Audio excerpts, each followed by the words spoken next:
Меѓаши од Скопје, Јасмина Цуковска-Шехтански. Кажав дека во вторникот ова детска амбасада обележа јубилеј, значи роден ден, не јубилеј, од 22 години. Значи, само да кажам дека главната цел на Меѓаши е да предонесе во создавање на праведен свет за децата, во кој секое дете ќе живее во љубов, мир, ненасилство. Една од најзначајните задачи на Меѓаши како граѓанска организација за заштита на правата на детето е да им овозможи на децата поефикасна заштита на нивните права и превенција и заштита од злоупотреби и насилство. Тоа се остварува преку повеќе форми, се разбира од нивна страна, како што е, например, SOS, телефонот за деца и млади, бесплатна правна служба, дневен центар за деца кои не одат на училиште, застапување, лобирање, подигање на јавната свест, едукации и се тоа се разбира преку развој на волонтерскиот пристап и воопшто развојот на волонтерството. Меѓутоа, затоа е тука со нас Јасмина да ни каже нешто повеќе за првата детска амбасада Меѓаши, за оние актуелни активности во моментов и се разбира за сето она што тие го работат. Јасмина, добар ден и ти благодарам што еве денес си дел од неделен ветраш ТВ Сонце. Добар ден и од мене и до вас и до гледачите на телевизија Сонце. Ви благодарам уште еднаш за поканата. Така. Последен пат беше Драги овде со нас, пред повеќе, еден поголем период има поминато. Поводот е токму нели 22 години го прославивте 22-риот роден ден. Практично од постоењето на оваа детска амбасада.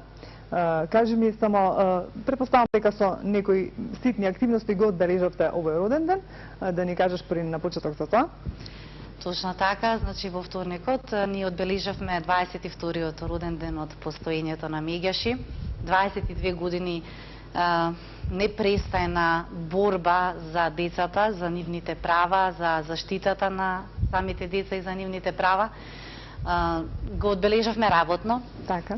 Бидејќи навистина во моментот имаме многу активности, со забрзано темпо работиме на сите нив, се со цел и со желба да ги оствариме апсолутно сите и да ја постигнеме нашата цел, да ја подигнеме свеста кај граѓаните за личноста на детето, за почита која што тоа секој дете ја заслужува, да ја подигнеме свеста на општеството, на граѓаните, но и на самите деца дека тие имаат своји права, дека тие права апсолутно им се заштитени и максимално работиме со забрзано темпо во овој период за да ги оствариме тие активности. Така, кажи ми, претпоставам дека горе-доле имате увид за овие 22 години, колку е подигната свеста дека навистина треба да бидат овие права на детето заштитени, да им се пружи нели нормален развој, значи сето она што како што говоревме за кое што вие се залагате, а ќе ни кажеш и после се што е нели дел од оние форми за кои што вие постојано работите и ги спроведувате како активности. Колку се променети работите до сега? Од она што вие до сега го работите? Така. И самите бројки, истражувањата кои што ние редовно на годишно ниво секоја година во текот на овие 20 години ги спроведуваме, го покажуваат тоа дека нашата работа на наше огромно задоволство вложила со позитивни резултати.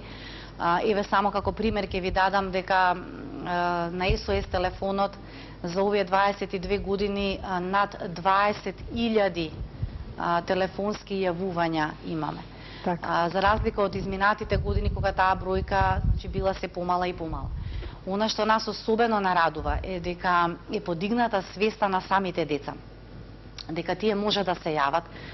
Прво свеста дека тие имаат своји права, дека тие не се ничија собственост, дека има некој кој што се грижи за нив, кој што се грижи за нивните права, дека има каде да се обратат.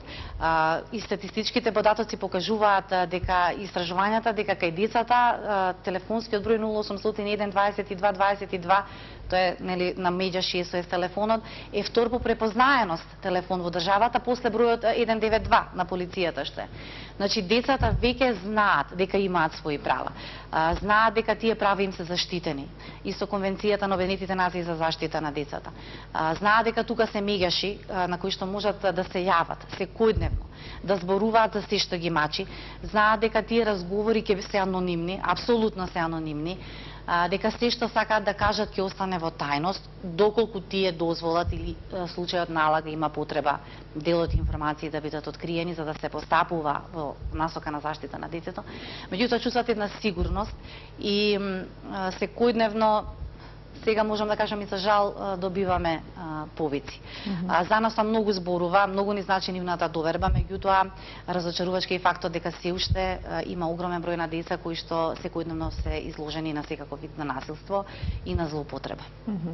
Претпоставам дека во програмата имате за оваа година некои активности кои што може би се на почеток на реализирање, некои се во тек на реализација. Што е тоа што треба да го информираме да нашите гледачи околу програмата и активностите? Па така, оно кој што сега е во тек, како што реков, на кој што забрзано работиме, се Мегеш и Детската амбасада Мегеш и заедно во партнерство со неколку земји од Балканот и со Северна Ирска стапија во коалиција наречена Партнерство за помирување преку ран детски развој и образование во Европа. Целта на оваа програма е всушност повторно нели детето и неговото право на квалитетно образование. Значи ние одиме на тоа дека не е само доволно детето, секое дете да добие образование, туку секое дете има право на квалитетно образование.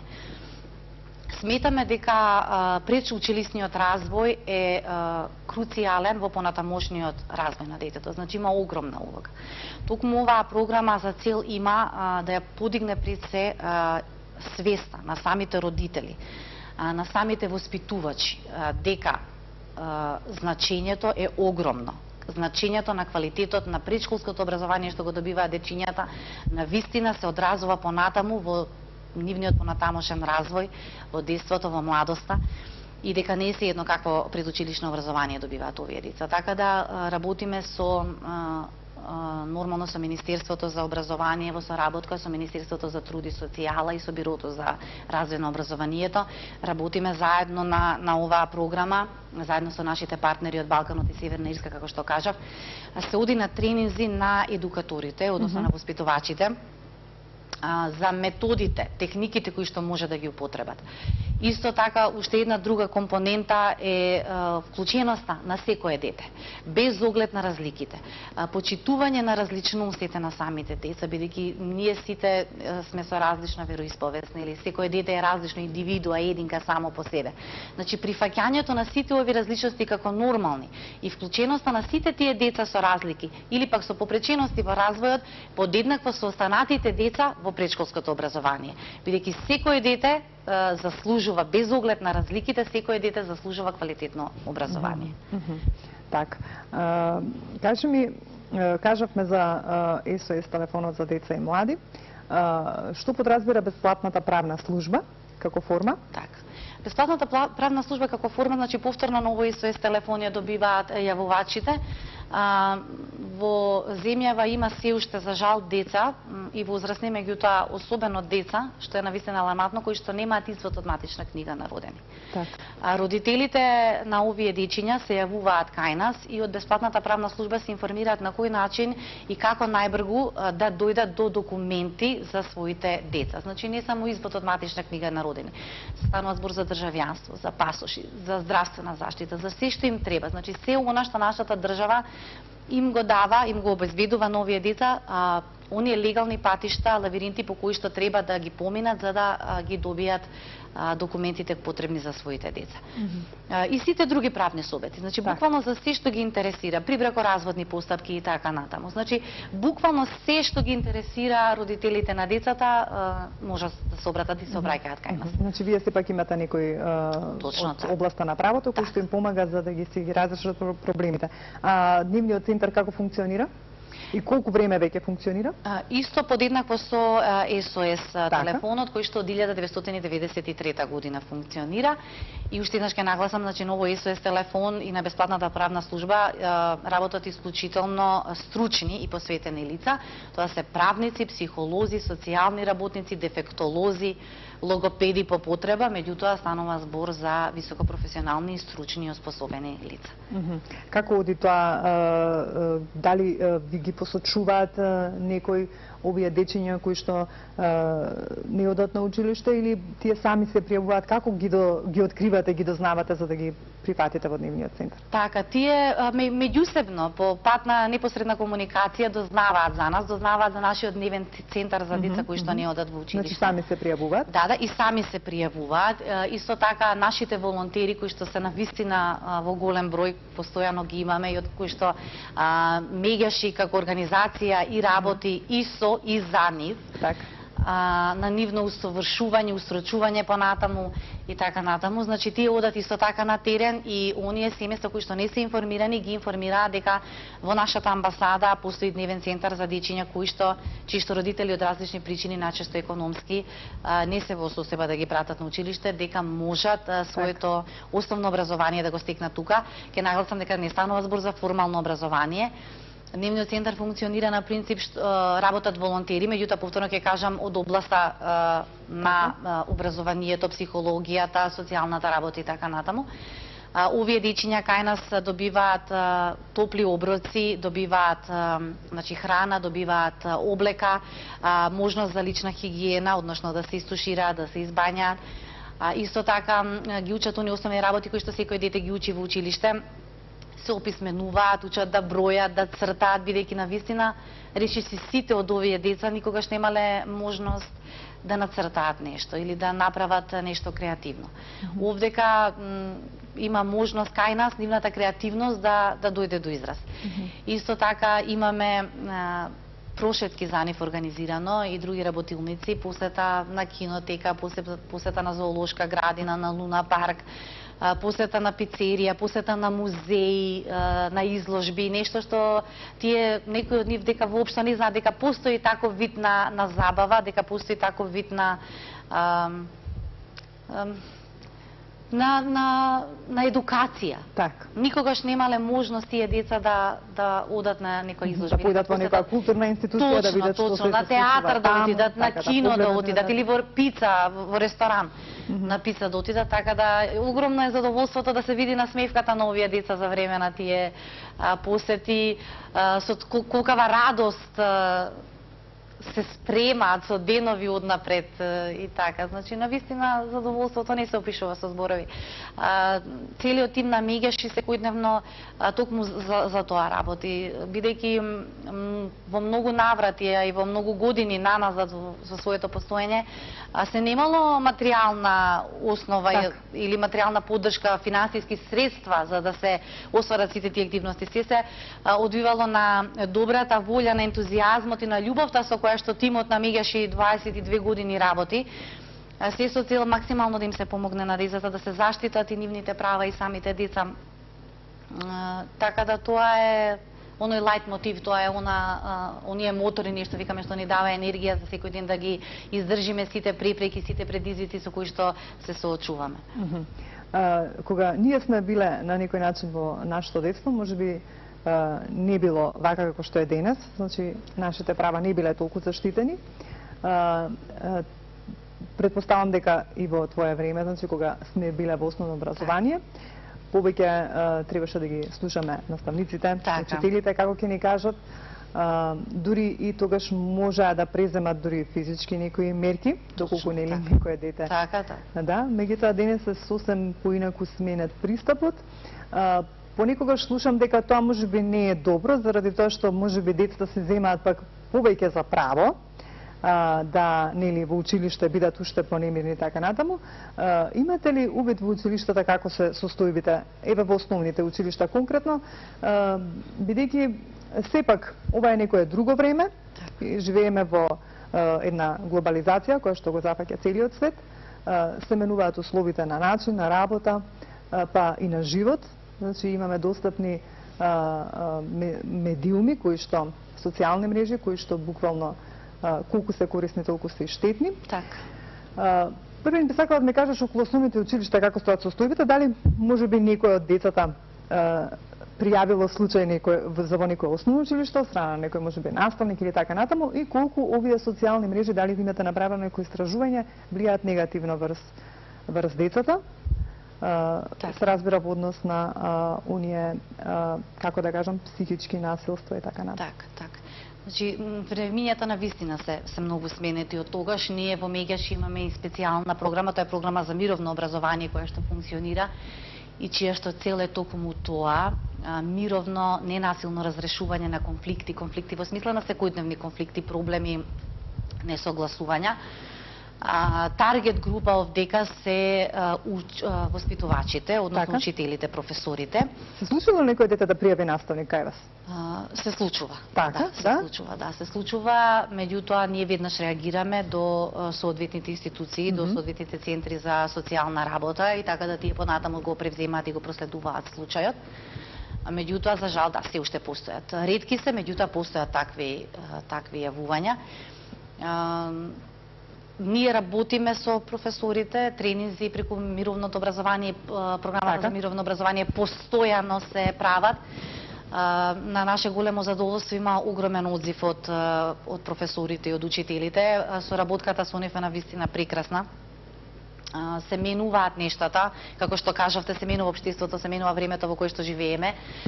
И децата се поинакви. Ние не сме били генерациите пред нас, сосема поинакво детство, поинакво однесување, поинакви сваќања на нештото и општеството било поинакво нормално. Меѓутоа, нашите истражувања покажуваат дека за жал однесувањето на децата, агресивното однесување на децата е како последица на недоволното внимание од страна на родителите. Такво ни е животното темпо, работното време е такво, не дозволува доволно време и тоа време што го поминуваат родителите со своите деца не е секогаш квалитетно. За жал, затоа и ние ја спроведовме онаа кампања која што сигурно се сеќавате, на огромни билборди беше по цел град. Дали денес го гушнавте вашето дете? Тоа е кампања за одговорно родителство. И ние како родители, јас тргнувам од себе си како родител, не можеме да очекуваме дека некоја институција, образованието или било каде професорот и така натаму, дека сите тие треба да ја сносат одговорноста за нашето дете, сите освен не ние. Токму родителот има главната улога во растењето и развојот на своето дете и токму и делот од нашите активности се посветени на тоа, на одговорното родителство, на значењето на детето, токму и затоа со огромни букви беа тие кампањи. Дали денес разговаравте со вашето дете, дали денес го гушнавте вашето дете, дали му кажавте дека го сакате. Работиме на тоа и тука ги очекуваме резултатите, дека сепак во кругот на семејството лежи основата за понатамошниот развој на детето. А околу злоупотребата на социјалните мрежи, влијанието на децата, се разбира се социјални да се заштитат тие како личности кои што се нели на една мала возраст, кои што се уште недоволно запознаени, колку може несакани ефекти да има тоа. Така, дефинитивно. Особено пристапот до секакви информации, особено немањето свест штета може да нанесе една наивна игра или една наивна шега, поставување на фотографии. Свесни сме сите и знаеме што се случуваше по социјалните мрежи, какви се случаи имаше. Преку нашите работилници во амбасадата со дечињата од особено од основните училишта, кои што ги државме во изминатиот период, имавме огромна бројка на деца, од над 400 дечиња ја посетија нашата амбасада и ја посетија работилницата. Ги информиравме децата кои опасности се лежат за сите тие навидум невини здружења, споделувања на разни информации, фотографии и така натаму, дека апсолутно исто тука законот ги штити, да ги знаат своите права, да ги знаат опасностите и пред се самите себе да се заштитат. Се случува ли некој од децата да пријави ваков случај на психичко насилство во однос на социјалните мрежи? Вие да реагирате? Така, до сега не. Сме имале можност да видиме по информативните емисии дека има и такви случаи. Покрај оние физичките. Меѓутоа конкретно за ова, значи, не сте добиле некој повик? Не сме, меѓутоа секојдневно добиваме повици од родители кои што сакаат да се интересираат како може да го заштитат своето дете и што треба да превземат. Тоа се најчесто родители кои сакаат да земат некои поучени од сите овие искуства и сите случаи по социјалните мрежи, сакаат да превземат некои мерки за заштита на своето дете и нас тоа многу не радува. Тоа е делот од реалноста, за жал. Затоа велиме, Меѓаш и постојано апелира дека информирањето е еден од клучот за заштитата. Децата треба да се ги знаат своите права, да знаат каде лежат опасностите и како може да се заштитат од тие опасности. Кога тоа ќе бидат децата доволно информирани, кога би ги знаеле сите овие информации, веќе е полесно. Веќе е полесно, веќе би било полесно. И затоа забрзано и секојдневно работиме на тоа. Тука сме некаде при крајот на разговорот, би сакала уште да прашам околу СОС телефонот. Значи, кои видови на насилство најчесто се пријавуваат на СОС телефонот и дали најчесто се тоа директно децата или пак некој друг го прави тоа за нив? За жал, децата се најчесто жртви и на семејното насилство, и на директно насилство, и на физичко, и на психичко насилство, и за жал и на сексуална злоупотреба. Физичкото насилство е пред се, потоа психичкото насилство, сексуалната злоупотреба, исто така случај на злоупотреба на детскиот труд. Сите сме ги видели оние дечиња кои ги чистат шофершајбните по улиците, кои што питаат и така натаму на секакви временски услови. За жал не можеме да се пофалиме дека со една завидна бројка, како да ви кажам, во